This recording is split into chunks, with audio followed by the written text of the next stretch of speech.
ಅವ್ರು ಜ್ಞಾಪಕ ಮಾಡ್ತಾ ಇದ್ದಾರೆ ಶಾಸ್ತ್ರಿಯವರು, ನಾನೇ ಉದ್ಘಾಟನೆ ಮಾಡಿದ್ದೆ ಅಂತೇಳಿ ಹೇಳ್ತಾ ಇದ್ದಾರೆ. ನೋಡಿ, ಉದ್ಘಾಟನೆನೂ ನಾನೇ ಮಾಡಿದ್ದೆ, ರಜತ ಮಹೋತ್ಸವದ ಉದ್ಘಾಟನೆನೂ ನಾನೇ ಮಾಡ್ತಾ ಇದ್ದೀನಿ. ಆಮೇಲೆ ಸುವರ್ಣ ಮಹೋತ್ಸವ ಕೂಡ ಆಚರಣೆ ಮಾಡ್ತೀನಿ ಅಂತ ಅನ್ಕೊಂಡಿದ್ದೀನಿ ನಾನು.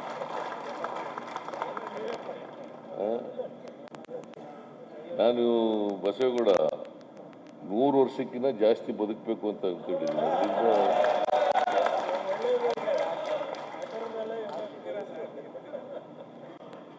ಅದರಿಂದ ಇನ್ನು 25 ವರ್ಷ ಬದುಕಬೇಕು ಅಂತ ಅನ್ಕೊಂಡಿದ್ದೀನಿ.